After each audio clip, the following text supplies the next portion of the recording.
இது தனக்கு இங்கிலீஷ் தெரியாது அப்படின்னு சொல்லிட்டு அந்த பேப்பரை அந்த நோட்டீஸை குடுக்குறாங்க நம்ம பைரவி கிட்ட. பைரவி படித்து பார்த்து அதிர்ச்சி அடைகிறாங்க. "என்ன சிந்து இதெல்லாம்? நீ உன் கல்யாணத்தை ரத்து பண்ண சொல்லி நீ இந்த மாதிரி எழுதி போட்டிருந்தியா?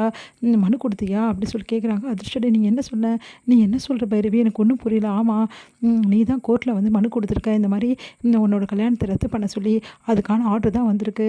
உன்னோட கல்யாணம் கேன்சல் ஆகிடும்." அப்படி சொல்லி சொன்னோன்னா அதிர்ச்சி அடைகிறாங்க. "நீங்கள் என்ன சொல்கிற பைரவி? நான் இதெல்லாம் பண்ணவே பண்ணலையே. இதை யார் பண்ணியிருப்பா? எனக்கு ஒன்றும் புரியலையே. நான் ஏன் இதெல்லாம் பண்ண போகிறேன்?" அப்படின்னோன்னே அதிர்ச்சி அடைகிறாங்க பைரவி. "இது யார் வேலைன்னு தெரில. எனக்கு தெரிஞ்சு இது சிவாவோட வேலையாக தான் இருக்கும்." அப்படின்னு சொல்கிறாங்க. "சிவாவுக்கு தான் உன்னை பார்த்தா சுத்தமாக பிடிக்கல." "அதெல்லாம் இல்லை பைரவி. டாக்டர் இப்படிலாம் பண்ணுறதுக்கு சான்ஸே இல்லை பைரவி. டாக்டர் பண்ண முடியாது பைரவி. உண்மையை சொல்லு சிந்து. நீ எப்பாவது சிவாவுக்கு கையெழுத்து எதாவது போட்டு கொடுத்தியா? அவர் எதாவது உங்ககிட்ட கையெழுத்து வாங்கினாரா?" அப்படின்னோன்னே அதிர்ச்சி அடைகிறாங்க. "அப்படிலாம் ஒன்றும் வாங்கலையே டாக்டர் என்கிட்ட. நல்லா ஞாபகப்படுத்தி பாரு." அப்படின்னோன்னே யோசிக்கிறாங்க. என்கிட்ட கையெழுத்து அப்படின்னு சொல்லிட்டு, "ஆமாம், சிவாவோட தங்கச்சி என்கிட்ட கையெழுத்து வாங்கினாங்க. அவள் இந்த மாதிரி ரேஷன் கார்டில் பேர் சேர்க்கணும்னு சொல்லிட்டு சைன் வாங்கினா, கையெழுத்து வாங்கினா." அப்படின்னோன்னே அதிர்ச்சி அடைகிறாங்க. "நீ என்ன சொல்கிற? எதுவும் தெரியாமல் எதுக்காக நீ கையெழுத்து போட்டு கொடுத்த? ஏற்கனவே உனக்கு அவங்களாம் ஆகவே ஆகாது உன்னை பார்த்தாவே. இப்போ பார், உனக்கு தேவையில்லாத பிரச்சனை உண்டு பண்ணியிருக்காங்க. இதுக்கெல்லாம் காரணம் டாக்டரா இல்லை அவங்க அம்மாவான்னு தெரில. இது எல்லாரும் சேர்ந்து தான் உன் வாழ்க்கையில் இந்த மாதிரி பண்ணியிருக்காங்க. இதை சும்மாவே விடக்கூடாது." அப்படின்னு சொல்லிட்டு டென்ஷன் ஆகிடுறாங்க பைரவி. பைரவி நியாயம் கேட்கறதுக்காக போகிறாங்க. கூடவே சிந்துவும் போகிறாங்க. "என்ன நடக்குது இங்கே? எப்படி இந்த மாதிரி வர முடியும்? சிந்துவை ஏமாற்றி இந்த மாதிரி வேலை பண்ணியிருக்கீங்களான்னு சொல்லிட்டு கேட்குறாங்க. அதுக்கு முறைக்கிறாங்க பார்த்து. மகா உடனே மகா அப்படியே பார்த்துட்டு, "இப்போ என்ன நடந்துச்சு? அவள் தான் வாழை பிடிக்கலன்னு சொல்லிட்டு கொடுத்துருப்பா. நாங்கள் என்ன பண்ணோம்?" அப்படின்றாங்க.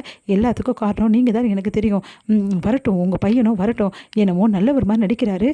இப்போ தானே தெரியுது அவரோட லட்சணம் என்னன்னு சொல்லிட்டு. அவரும் நீங்களும் சேர்ந்தாலும் இந்த மாதிரி வேலையெல்லாம் பண்ணியிருக்கீங்க. ஒன்றுமே தெரியாத மாதிரி ஊருக்கு போயிட்டா எல்லாம் நடக்குதா? என்ன நடந்தாலும் சரி, சிந்துக்கு நியாயம் கிடைக்காம நான் விடவே மாட்டேன். இதை சும்மா விட மாட்டேன்." அப்படி சொல்லிட்டு டென்ஷன் ஆகிடுறாங்க. உடனே "என்னாச்சுமா?" அப்படின்னு சொல்லிட்டு அங்கே கேட்க வராங்க. நம்ம அன்னபூர்ணி இதை கேள்விப்பட்ட அதிர்ச்சி அடை, "நீ என்னம்மா சொல்கிற?" "ஆமாம், நீங்கள் உங்கள் பிள்ளைய பற்றி ரொம்ப பெருமையாக பேசுவீங்கள்ல. அவர் பண்ணி வச்ச வேலையை பார்த்தீங்கல்ல. எப்படி பண்ணியிருக்காங்க பாருங்கள். இவங்க கும்பலை எல்லாரும் சேர்த்து தான் இந்த வேலையை பார்த்துருக்காங்க.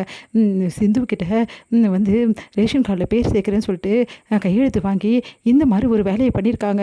இதெல்லாம் எங்கே?" அன்னபூர்ணி செமையாக டென்ஷன் ஆகிறாங்க. "என்ன நடக்குதுங்க?" அப்படின்னோடனே, "உங்ககிட்ட யாரும்மா கையெழுத்து வாங்கினது?" "இப்போ தான் கையெழுத்து வாங்கினா." அப்படின்னோடனே அப்படியே சிவாவோட தங்கச்சி அதிர்ச்சியாக பார்த்துட்ருக்காங்க. "சொல்லு, நீ தான் கையெழுத்து வாங்கினியா?" "ஆமாம், நான் தான் கையெழுத்து வாங்கினேன்." "எதுக்காக கையெழுத்து வாங்கினேன்? ஏன் இப்படிலாம் பண்ண? யார் உன்னை கையெழுத்து வாங்க சொன்னது?" "எல்லாம் அம்மா தான் வாங்க சொன்னாங்க." அப்படின்னோடனே, "என்ன இது?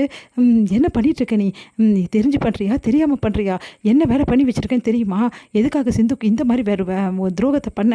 அப்படின்னு சொல்லிட்டு கேட்குறாங்க மகாவை. மகா "யார் துரோகம் பண்ணா? சிந்து தான் துரோகம் பண்ணியிருக்கா. என் பிள்ளைய ஏமாற்றி கல்யாணம் பண்ணியிருக்கா.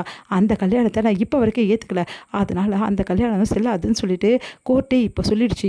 எந்த பிரச்சனையும் கிடையாது. இதுக்கப்புறம் சிந்து இந்த வீட்டில் ஒரு நிமிஷம் கூட இருக்கக்கூடாது." அப்படின்னோடனே அதிர்ச்சி அடைகிறாங்க எல்லாருமே. "ஏய் சிந்து, இந்த வீட்டுக்கும் உனக்கும் எந்த சம்மந்தம் இல்லை. மரியாதை இந்த வீட்டுக்கு வெளியே போடி." அப்படின்றாங்க. அதை கேட்டு அதிர்ச்சி அடைகிறாங்க சிந்து. "நான் ஏன் போகணும்? நான் போக முடியாது. நான் இந்த வீட்டில் தான் இருப்பேன். இந்த வீட்டோட மருமகனா உங்கள் பிள்ளை சொல்லட்டும், அப்புறம் பார்த்துக்கலாம்." அப்படின்றாங்க.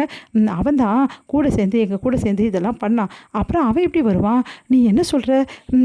சிவாவா இப்படிலாம் பண்ணான்? சிவா என்கிட்ட சொல்லாமல் எதையும் பண்ண மாட்டானே. அவன் இப்படிலாம் பண்ண சான்ஸே கிடையாது. நீ போய் சொல்லாது." அப்படின்னோடனே, "என் பிள்ளை என் பேச்சு தான் கேட்பான். என் பிள்ளையும் நானும் சேர்ந்து தான் இதெல்லாம் பண்ணோம். போதுமா?" அப்படின்னோடனே அன்னபூர்ணி, அதுக்கப்புறம் நம்ம சிந்து, பைரவி எல்லாருமே அதிர்ச்சி அடைகிறாங்க. இதெல்லாம் தாங்க முடியாமல் சிந்து அழறாங்க.